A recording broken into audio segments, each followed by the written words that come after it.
It's all about the Health and Healing Hub experience, each and every Saturday on your favorite station between the hours of 2 and 4, contrastradio.net.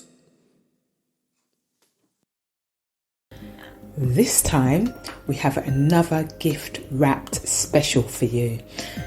To the newbies, you're tuned into the Health and Healing Hub experience. Welcome. We're coming to you live and in full force. To the ones that know, you already done know. So welcome, ladies and gents. I must give a thanks to Ripper and the Magical Contrast Radio family, as of always, keeping us inspired and uplifted with your magical music. I am your host, Formilola.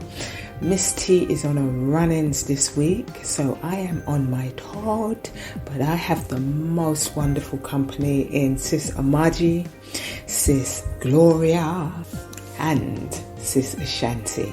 So, before we go in, we're going to immerse ourselves in some powerful spoken word poetry, courtesy of Soul Child.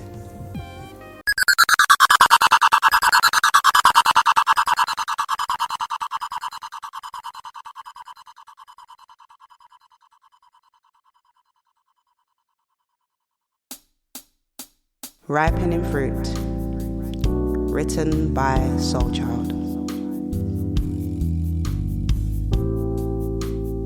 It's that stepping in my skin. It's that feeling in my body. It's that listening to my own voice. It's that knowing within. It's that exploration, divination. It's that seeking, it's that homing into the feelings that set the tone of where the seed lives, and climbing down its branches, exposing its roots seated in. Its roots firmly grounded in values and stabilization, morals and love and wisdom. I bear fruit from the tree of life, two fruit that have bared their own seeds, that I too have borne. And though the fruits I have are no longer seeds, they are unripe and young, for the sun cannot engage.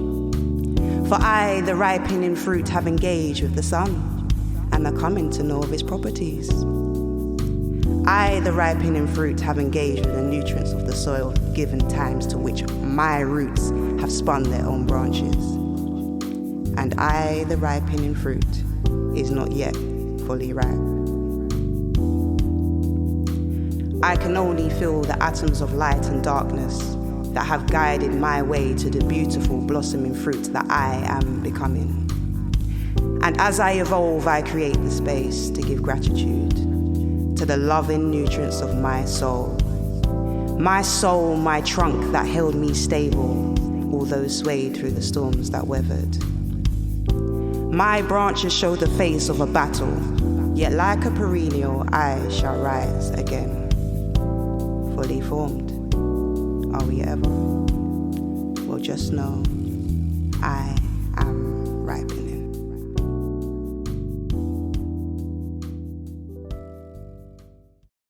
Yes, love it, love it, love it. We're definitely going to try and feature this beautiful sister's work in future shows, so stay tuned. Marvelous.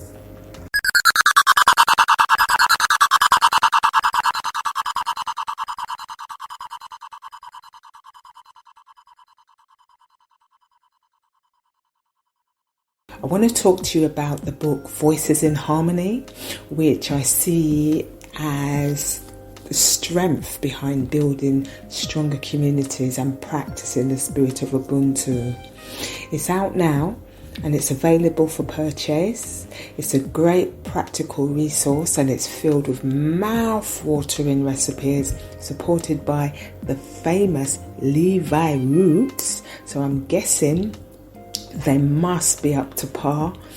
It also what makes it unique is that it also captures words of wisdom, childhood memories, courage, transformation, and all of that. It's a great gift. I've got my copy. Get your copy. You can email bwki2019, that's in numbers, that is, at outlook.com. So this week we're talking about the pressures that this time of year specifically can put on some of us, how this takes place, why, and how we deal with it, and how you might too. Let's dive in, shall we?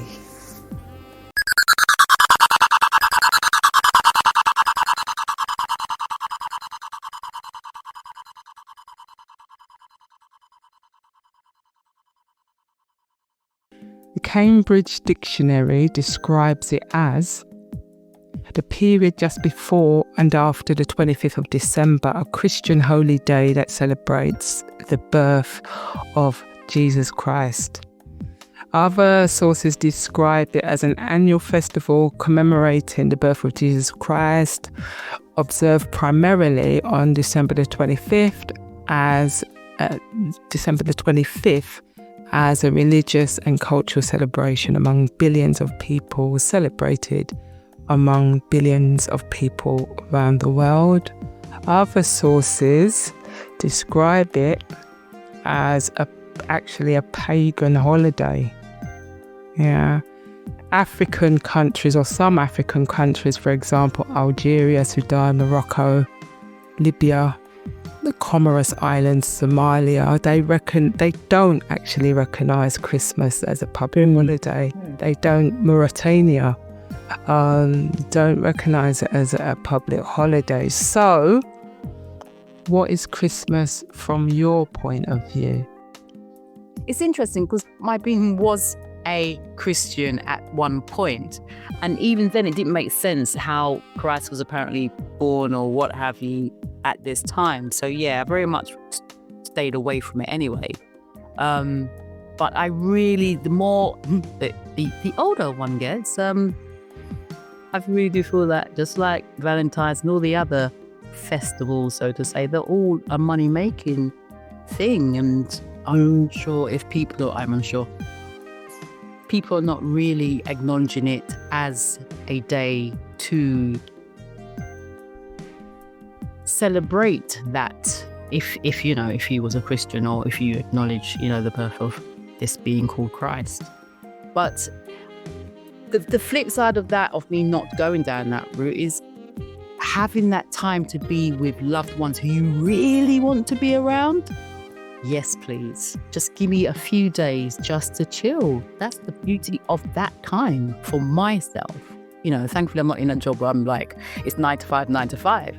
However, just to have that time is beautiful, But yeah, it's not something that I gravitate, and one doesn't go shopping. I do like a few sales, but yeah, just kind of stay away from everything to do with this so-called time of the year.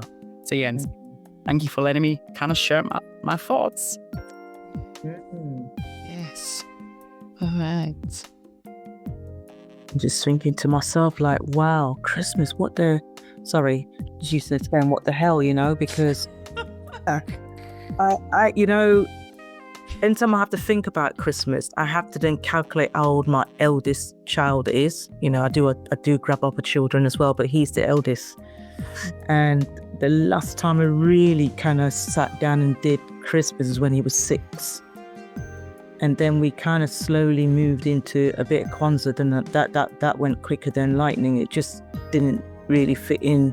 I felt that the Kwanzaa was like it was a replacement for Christmas. But it was funny because I was tapping away, and all of a sudden I just heard this jingling sound in my head, and I was like, what's that? What's that? And it was like the 12 Days of Christmas, right? By that white dude, I can't remember his name. But anyway, Jim Reeves. Yeah, I'm sure Jim Reeves was singing it. And I've not heard that since I was probably about 6. My dad would have it on the record player, and but we didn't go out our way to do anything lavish. It was just knowing that, yes, there's a tree.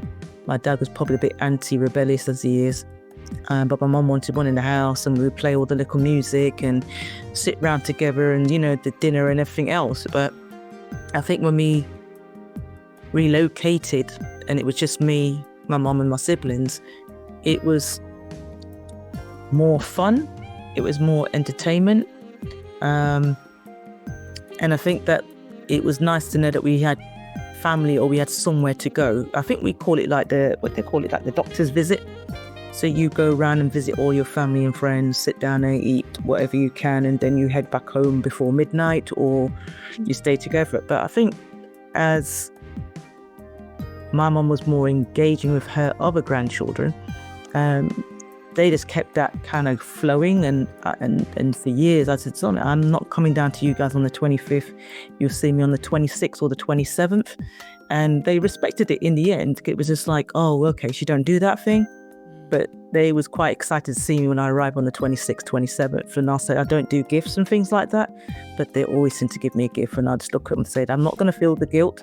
I told you very clearly that I am not going to be doing no exchange. But, if come the new year and we all go out to dinner together, then that's fine. But I think I've come away from it so far that I enjoy December, because it's a quiet moment for me to reflect, catch up with the things I got outstanding, and really enjoy that moment. And I always seem to find that the December always works with either A, I've gone abroad to escape, or B, I'm here preparing for the new year.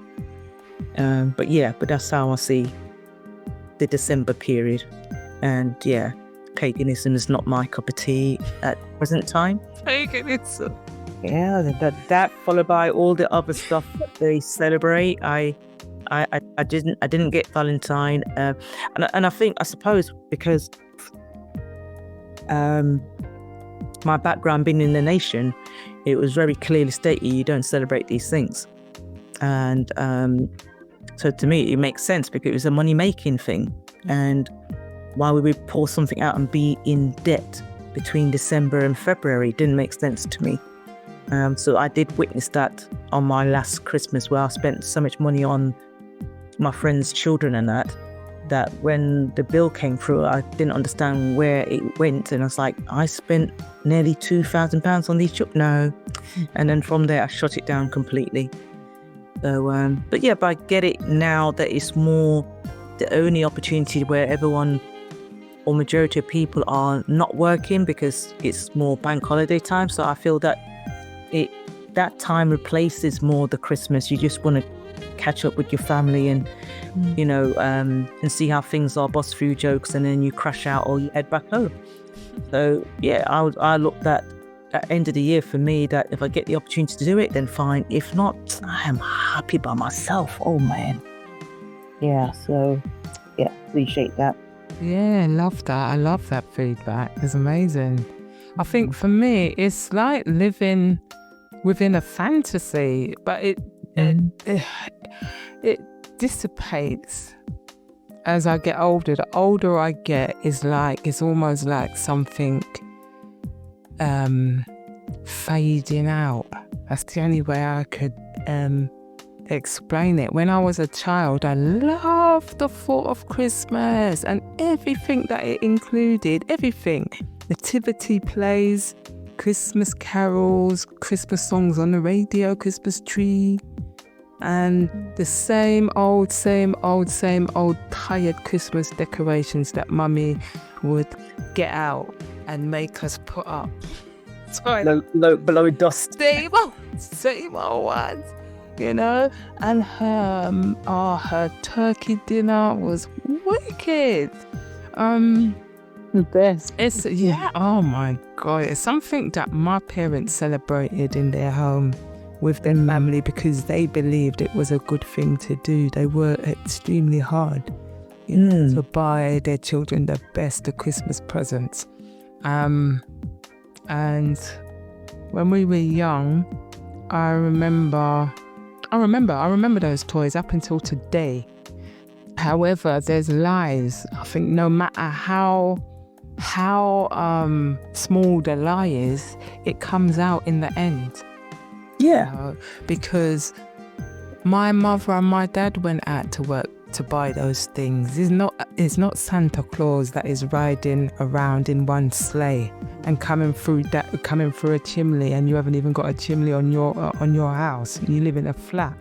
So it doesn't matter how small the lie is. You make the lie look like it's fun. Yeah.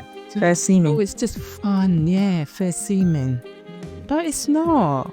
It's wicked. That's wickedness. Yeah. But it's a bit how, if we go back to what I was saying about the conditioning, it makes you feel like warm and toasty because everyone's all of a sudden feeling nice and generous, and so it plays with your emotions, and in that emotion you want to try and do better, and then it's like, okay, let me go and buy gifts. If I get one for my friend, I've got to get it for the children.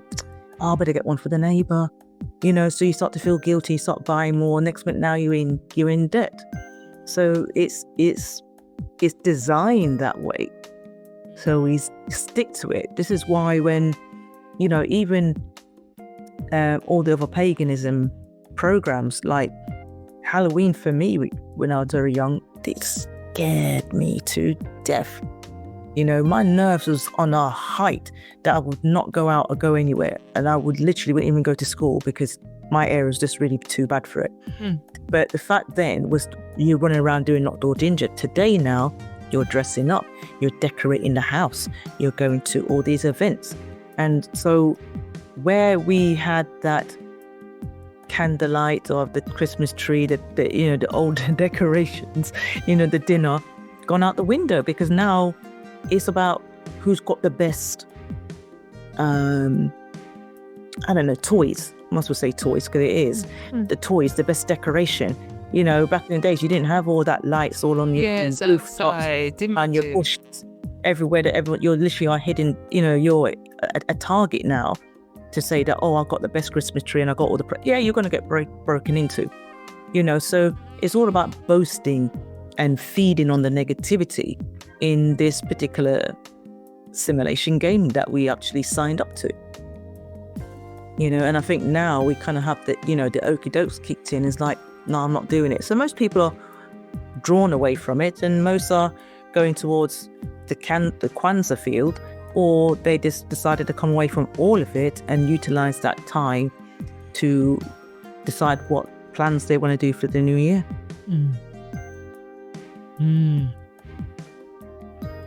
Yeah.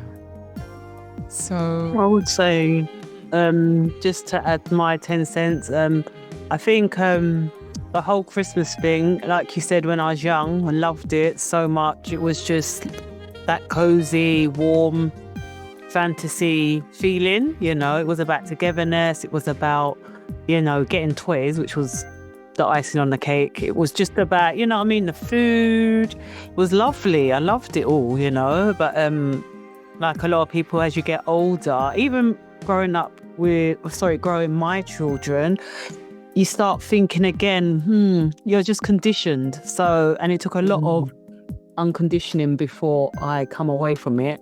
But even with my own children, I put the pressure on myself to get them too many things. And it was just me succumbing to the narrative that this is what you do, and not really thinking for myself. And it took a long time for me to come out of that.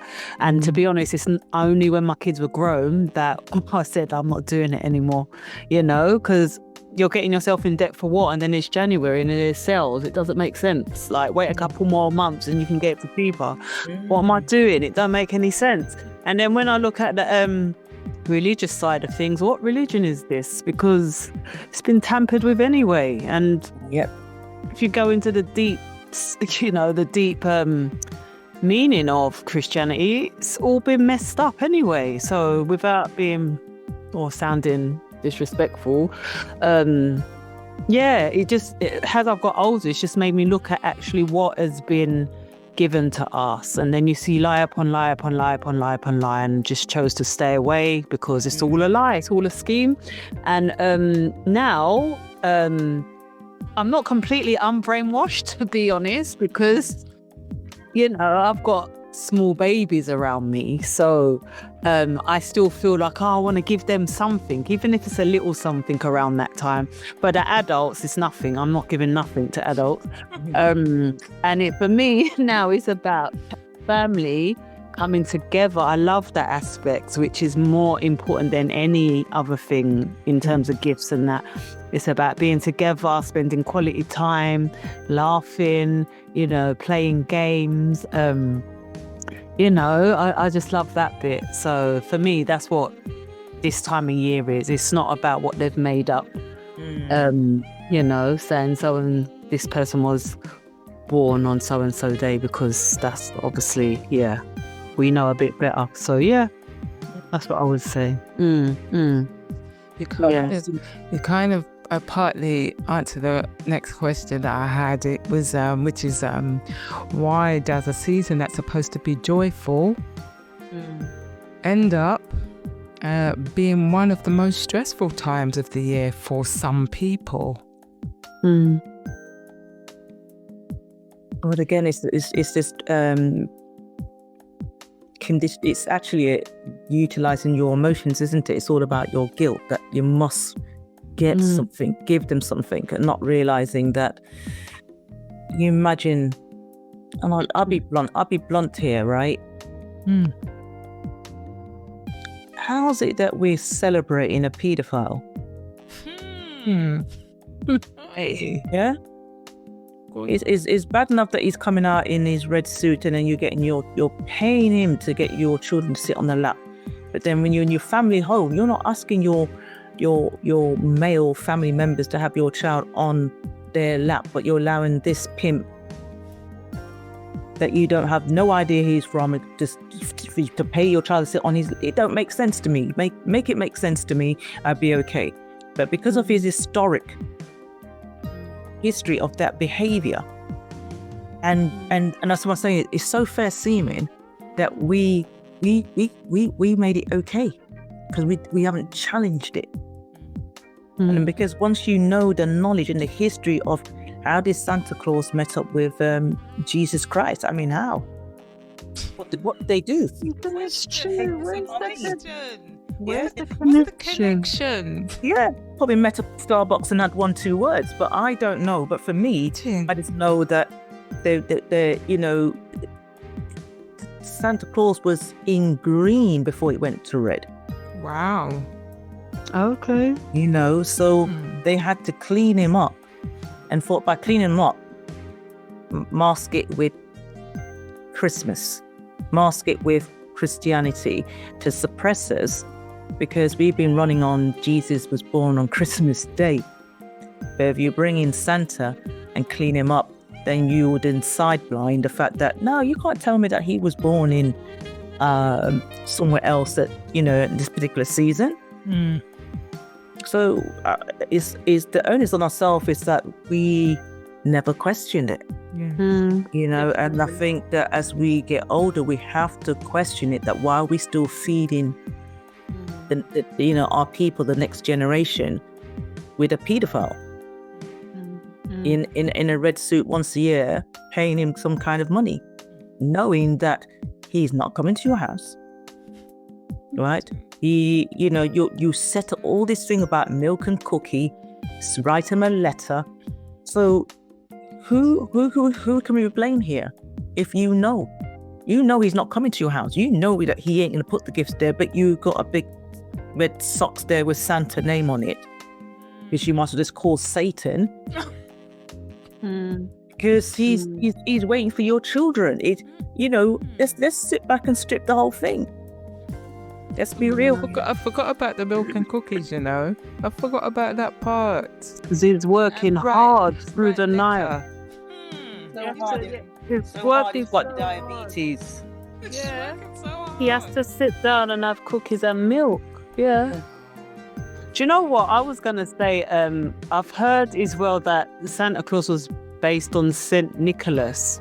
who is someone from the Bible who was supposed to be good and kind to children. I don't know because I haven't read that particular story in the Bible, but that's what I heard it was based on.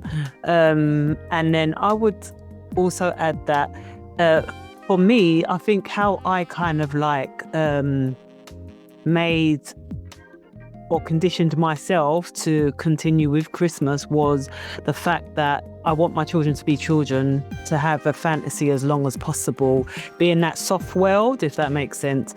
And so for me, Christmas fed into that, even though I knew that, okay, certain things didn't add up.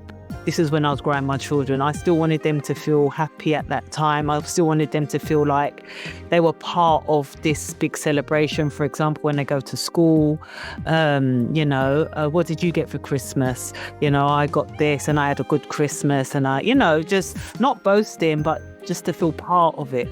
And I think that was partly my weakness, because when I spoke to some of my other friends who were firm in their belief Christmas don't exist, I'm not letting my children celebrate that. They had some friends, back in the day who said, no, I'm not doing Christmas. I buy my kids clothes. I do this. I'm not letting in. And then I think I felt, oh, that's a bit hard. I know it's reality, but I want my children to be in that soft world, because when they get older, it's hard already. So let me continue with the Tooth Fairy, with Christmas for as long as possible, so they can still be children, if that makes sense. So I know that was one of my reasons, is what I'm trying to say, to continue to play into, that thing. Yeah. But Yes.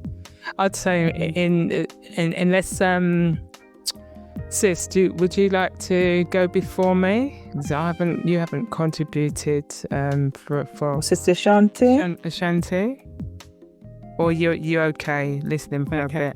Thank you. Yeah. All right. My thought would be, or answer to that question would be possibly from the pressure, as we've all I think mentioned. The pressure that people, or some people, might put upon themselves, really, and also others. For example, the house now has got to be spotless. Christmas dinner must be done, and it must be done by you alone, nobody else. This is all, you're putting pressure on yourself. It's got to be done by you alone. You feel you've got to buy everybody presents, the whole street, in terms of Christmas lights. You've got to put they've got theirs up, so you've got to put yours up. All that kind of thinking, I think, causes stress, and it causes even more stress if in your heart it's not even something that you even want to do. May I just share, I totally agree in reference to this pressure that society, or that the UK, the world, whoever kind of celebrates this time of the year, there's just that pressure to outperform, as you shared. But may I also share that I know someone, I don't know them personally, but someone that I work with, their child, that they've already done their Christmas shopping. They've got the gifts for the children. They start in October. She has finished. And I was like, okay. So I doubt that it is, I've never had that feeling from her that she's a Christian, but Christmas is a big deal in that household. The fact that she's sorted out absolutely everything except for her food shopping. Children know what they're older children, so they kind of choose what they want. And so she doesn't have that pressure. I don't know her, I don't know what's in her pocket. I don't know anything in that regards, but she has sorted it. So I just find it very, very interesting that I've come across someone who plans this time of the year. So she doesn't feel that pressure. If you start in October and come November, she's done. And then you got a few more weeks into December. Like, okay. I find that interesting. And, obviously I know her, I've been working with her child so this is the second year that I've been working with her. And she done this last year. I was like, wow. And she's done it again. And so she doesn't feel the pressure, but I can imagine, and you know, as you kind of go around, and I mean, it's a great time because everyone's happy. New Year's, everyone's happy and joyful, and they're saying greetings and all the rest of it, but it's all fake. But the flip side is interesting, Margie kind of sharing. It's just a chilled time for those who are not into this whole Christmas thing, and yeah, that's kind of what I wanted to share. But yeah. Well, seriously. So in terms of expectations of Christmas, do you think they're realistic, or have they been shaped somehow by media, culture, tradition, in ways that set us up for stress? I mean, as individuals, my experience tells me that it actually depends on the individual.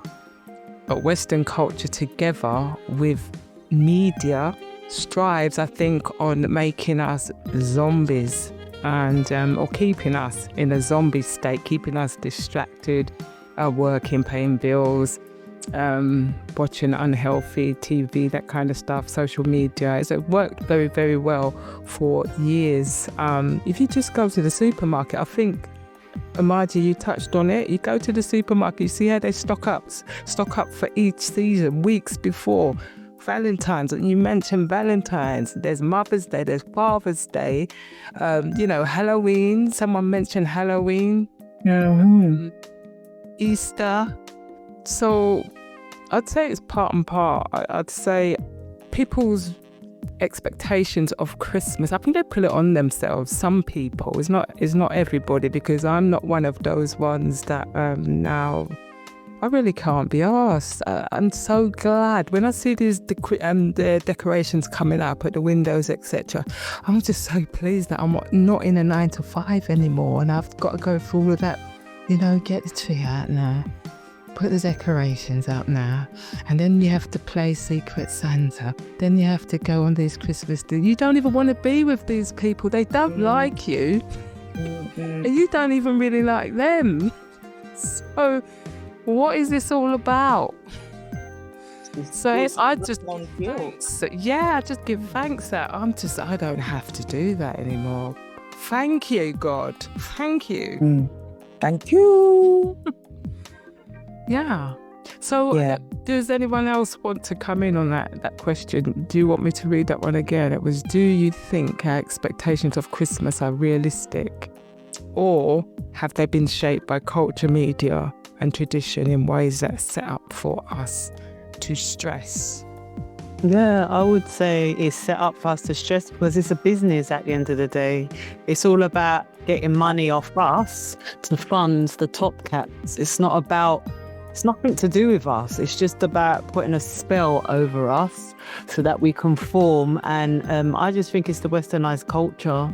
That's what the culture is. The culture is to continue getting you in the mindset to give, even when you don't have it. Just keep giving to us. Just keep giving. I mean, there's nice aspects in it because, like you said, Lo, it's in moderation and it depends on that person. How do you, for example, see Christmas? It might not be about gift giving, or it might just be about in some other countries over the world, because it's not just in the UK. It could be some remote place in, I don't know, the Caribbean, Africa, whatever, Australia, where people might just give tangerines. They might just give fruit. It depends on someone's interpretation of what their expectation is in terms of gift giving, and if they even give gifts.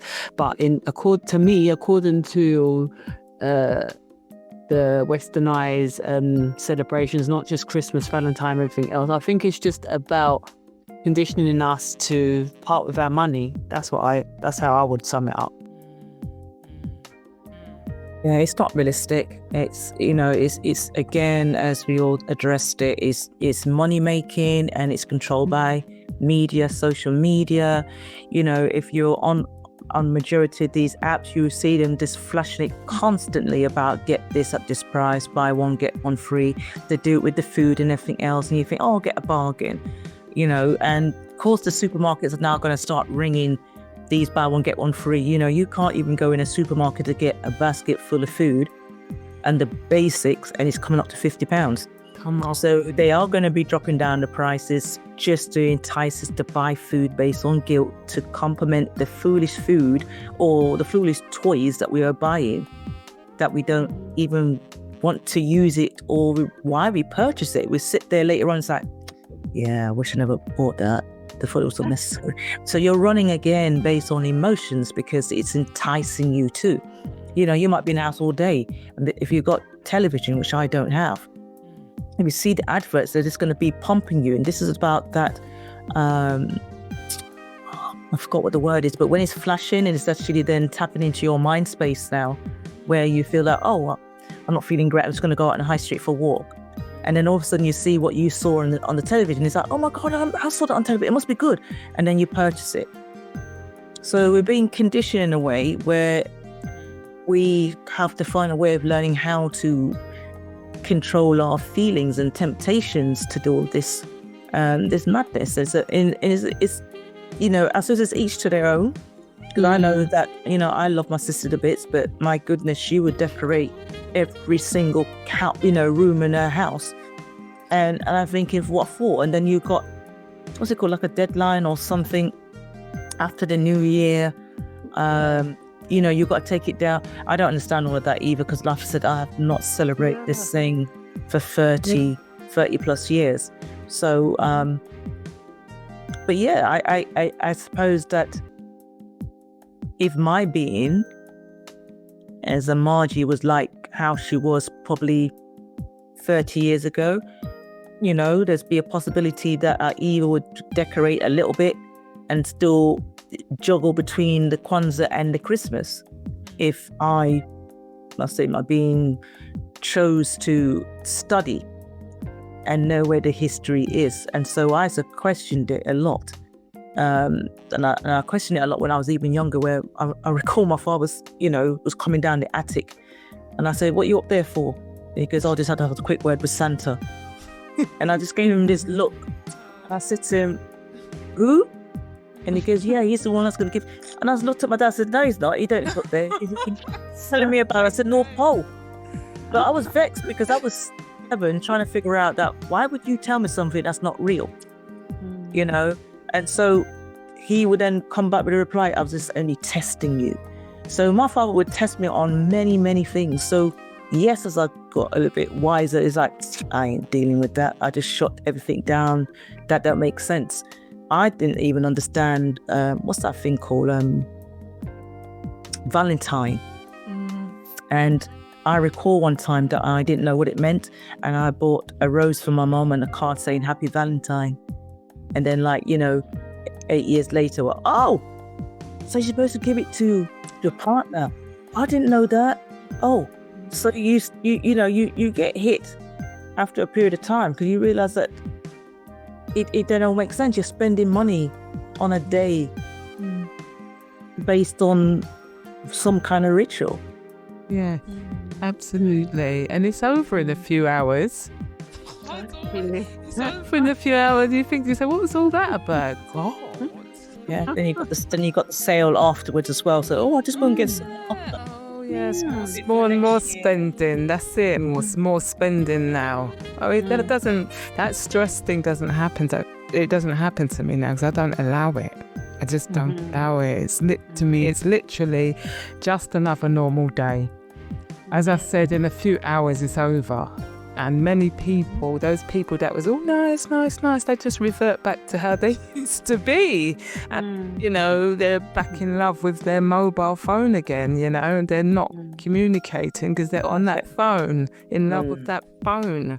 That and gone back to all their eating ways and their behavior. So, it doesn't hold up too great, and that's why you find around this season, around December, January, push it to about March, to be honest, you find a lot of people go into very, very deep depression. And most are not able to be pulled out because that pressure of trying to be better than others or trying to find a gift that you can't afford can cause mental health. Yes. You know, so in one hand you've got them jumping me down with all this stuff, and then the other hand you've got people who probably haven't got 2p to rub, is feeling guilty of not able to then do what they've been conditioned to do. So most will take their body out. Yes. It's that deep, isn't it?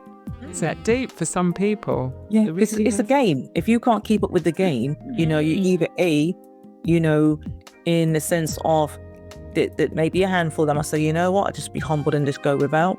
Others most would take their life out, and most would just go to the extreme and put themselves in debt for 3 months. Yes, it's so true. Yeah. So it's a gambling game. It really is. Yeah, and it shows how a lot of people are easily led like sheep. A lot of us are just, follow. A lot of us follow, easily manipulated. In that, the subjects that you mentioned, Sis Amji, in terms of depression, because I've got a question here. How can people handle feelings of loneliness or grief that often can resurface during the holidays, particularly? It's quite a challenging one, isn't it? Because for me, I look at the first point of call regarding to that loneliness. I look at our seniors. Yes. If they're in a care home or they live by themselves, and they may see other people visiting other families, and and they just sit there in that room, and it's just like, well, okay, then it's another day, it's another life, and I think for the seniors, is this something where they feel that their time is up because there's no companion, no one's not making that phone call, and they've probably got family, but they just feel that they haven't got the time for our seniors, and it does happen, and I think for those, it does pull them more into depression, to the point that they won't answer the door, they won't answer the calls, or even go to a doctor to get some kind of support. As well, because at the same time they don't feel that they need to, and a lot of us are in denial of that mental health, that mind space that needs that kind of support. But yeah, it's a tricky one with our younger ones. I mean, our elder ones, I would say, rather than the younger ones, because then you could find resources and services that you can work with them. And most of our elders, if we have services like this online to work with them, most of them are not savvy on online stuff to support them as well. So yeah, I would say that it's I think that what I did, I'll say that last year, to be honest, or maybe the year before, that I had a senior lady that lives in Leicester, and I knew her husband more than herself, but her husband had passed away, and I was working with her of keeping herself busy, and she no longer stays around her house around this season. She goes to visit her friends or her neighbours and stay there for a couple of days till it's over, and then they're back home, and they don't have to go through that malarkey of decorating or pulling the decoration down. And I think that it's just using those kind of tools to keep them busy. Like, you've got a senior Caribbean gathering that you can go to in an event, and have things that's available for our seniors. But it's few and far between of those services for our seniors. Yeah, that's why you got there before me. I was going to say those type of feelings can come up for people, especially those that probably lost someone. They've spent so many Christmases together, and now their partner's gone, or whatever it might be. Or it could just be a person that just generally prefers the company of others rather than being alone. So Christmas season would intensify that feeling. And so I generally think that even if you're not a person that celebrates the festival itself, if you can, then we may just spend some time, some love, some care, conversation, some food together with someone else. I think that's the most important thing, in my opinion. About that period. Because I was reading something the other day.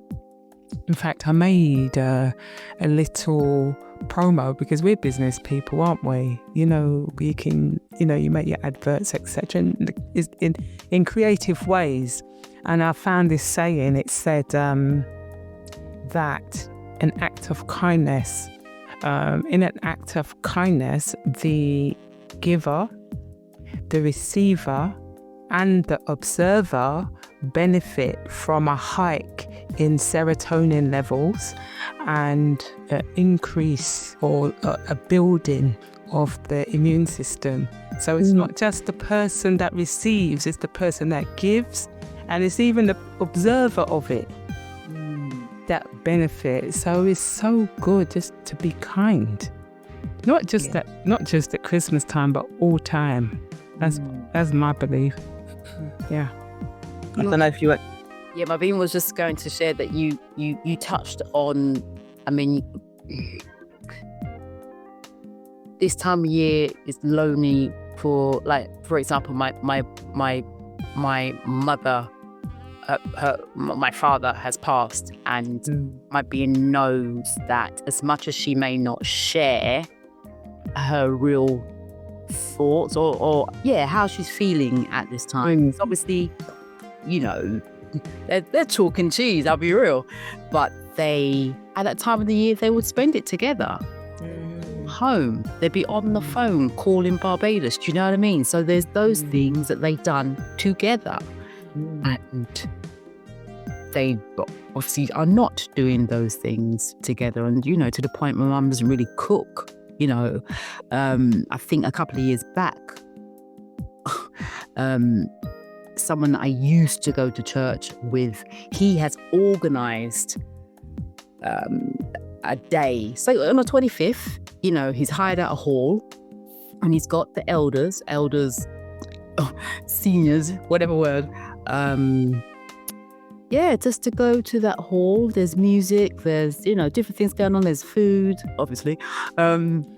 And it's, everyone's communicating, everyone's getting on. There's children, young and older. And as much as it wasn't my scene, because obviously, he's coming from a Christian perspective, and so there was, different Christian things going on, but that was nice. It was nice to say that complete and utter strangers coming together, all dressed up to the nines, just having a good time, and you sharing about this time and feeling lonely. That's his way of offering, come, let's get together. I know, and I hear he does quite a few things. Yeah, goes to the beach and all the rest of it, and they gather together every week or every 2 weeks or what have you. So if you could find something, not if you, but if that is available, then it's a way to kind of get over that feeling of I'm lonely. And I'm suffering from lots. Just said years of celebrating this time of year, and they've gone. That's deep. And you said, whoa, this is just, I was just about to jump in, and then you jumped in, and Margie, that's a deep one. Yeah, because it's more about the void, isn't it? The picking up the phone, or the banter as well. It's all of that can really shunt the person to feel disconnected, numbness, out of present time, because you've now got stuck in that track, and emotionally you kind of like scattered, but then you're not able to express because you're just, when you're being with somebody or known somebody for a very long time, you know what I mean? And it's physically tense too, for them. And so even though we can, we watch them go through the emotions, You know, they're still not willing to open up how we're now starting to open up, you know, because it wasn't in their generation to open up about how they feel. And but I was very blessed that even when my mother had passed, and I give thanks for, she had a scaffolding of friends. And I think when I was younger, you know, she would go to these places where you play dominoes, everyone's socialised and everything else. She wanted to get out and do the do. And you know, when I went with her, she would say, "Oh, this is my eldest daughter, da." But she won't tell them like what I'm doing. She goes, "Oh, this is my eldest daughter," and they go, "Oh yeah, that's the one we was talking about last week." And I'm like, "What are you talking about?" And she goes, "Oh no, nothing."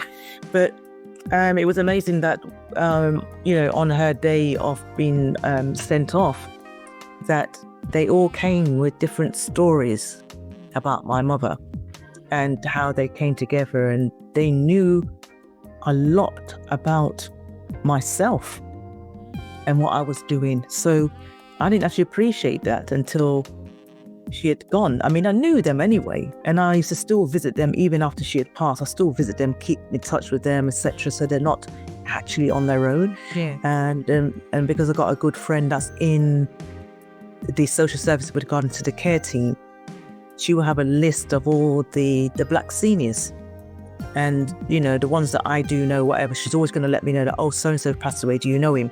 And I'll say, "Yep, I do." And I just, you know, give thanks and burn a candle for his journey. So I think that with our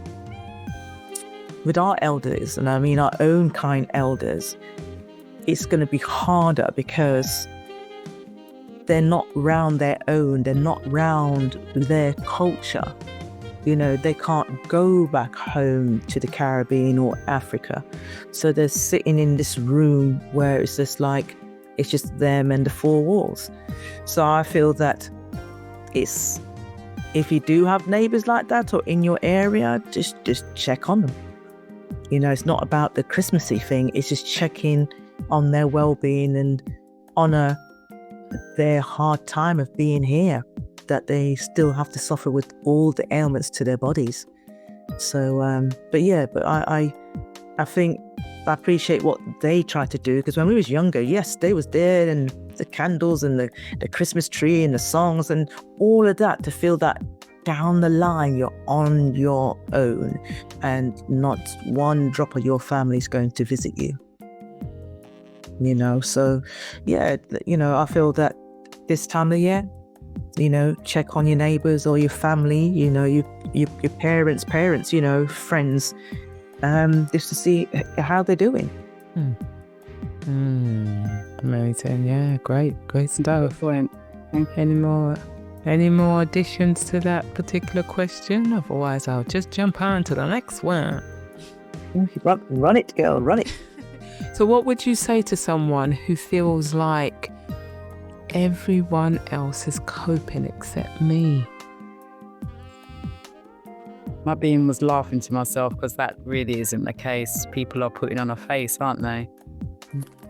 Face, whatever the word I'm looking for, they're putting on a charade. It's not real. It's not true at all. I think it might be a sign that you should go and help someone else. I think it's a good opportunity to maybe go to a shelter, go to a homeless shelter, or, where they look after the elderly, help them, feed them, you know, serve them, offer them some support. The conversation, they love talking. The elders love talking. They love a good story. And learn a lot from them yourself. Go ahead, spend some time with them, yes. Do something different. Just doing something different. They love company. They do. I mean, everyone's different, I say, because there are elderly people that are quite okay on their own, you know. Once you generally love yourself and love your own company, you're never alone. You're never alone. Yeah, you know, my auntie's like that. She's 83. Yes, and she goes traveling more times than I can count. You know, I can tell you right now, I'm sure she's planning something. She's going on another cruise again, and I'm thinking that how did you do that? Oh, the church that we go to, we put things together and we go on a cruise. And I said, I need to sign up to your church. I wonder if they can help me to go cruise too. Me too. You know, but she keeps herself very, very busy. She really does. Okay. I was going to say, like, if someone said that to me, it'd be like, in what way? And what do you mean? Because, you know, you can make that statement, but there's got to be some other hidden stuff from that you're making that statement. I was more on a thing where they're thinking. This is someone just thinking. If imagine you were next to someone and you can hear their thoughts, and they were thinking, "Oh, everyone seems to be coping with this apart from me." What would you? And then us just looking at the body language. Then, yeah, I wouldn't want to hear that thinking. I wouldn't want to hear that thinking. Would I? But generally, I do think that if you do actually go and help someone. Sometimes sometimes we have these issues that we have, and we think we're going through the worst of the worst. And next minute you hear, not to diminish what we're going through, but sometimes you hear what the next person's going through, man. You're like, what? Let me just give thanks here. Let me just give thanks, because it gives you a time to just forget, not that yours is not important, forget about yours for a minute and come away from your situation, look at someone else's, and then at a later point come back to your own. And you can come back to your own with clarity sometimes. You can come back to that and you're clearer and in a better space to deal with your own.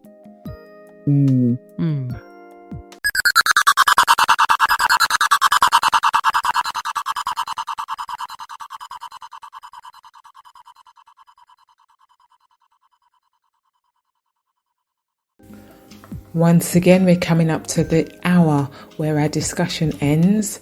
We will go to the advert break, and afterwards we'll be travelling together on another magical musical journey. Give thanks.